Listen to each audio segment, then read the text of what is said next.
السلام عليكم.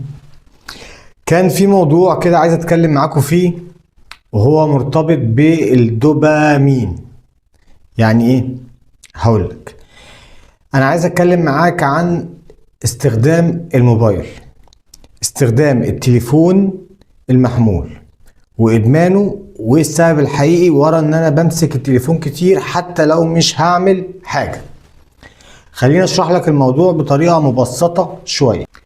الفكرة الأساسية يا صديقي إن أنت فتحت الموبايل كام مرة النهاردة من غير سبب. وخلينا نبص للموضوع من زاوية تانية وأوضح لك الفكرة بطريقة مبسطة. ناس كتير فاكرة إن هي عادة سيئة أو إن هي ضعف إرادة، ولكن التفسير العلمي المبسط للموضوع ده ان انت كل مرة بتمسك فيها الموبايل المخ عندك بياخد جرعة دوبامين، والدوبامين ده هو هرمون المكافأة.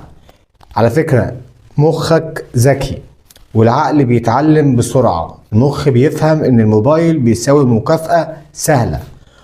ولو جينا نفكك الفكرة دي بطريقة اعمق شوية هنلاقي انه مع الوقت المخ ما بقاش مستني سبب يمسك عشانه التليفون، وبقى بيطلب الاحساس نفسه. زيه زي الاكل كده، وقت ما بتعوز تاكل وقت ما بتعوز تطلب الاكل، او تتعب شويه تقول انا هجيب وجبه دسمه. هي بالظبط زي موضوع طلب المخ للموبايل.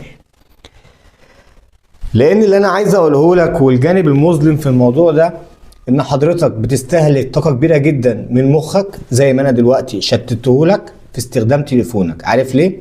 هقول لك. لان نسبة 75% من استخدامك للتليفون في اليوم هو استخدام من غير اي لازمة، وعشانها 3/4 زراير الباور اللي في التليفون قبل ما يبقى فيه بصمة موجودة في مكان زرار الباور بتبوظ، وعليه عملوا البصمة فين؟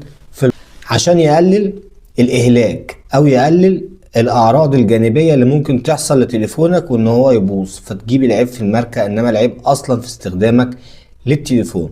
خلي بالك التليفون ده معمول عشان يخدمك ويساعدك ويخدمني ويساعدني في الاوقات اللي احنا محتاجينها فيها فقط.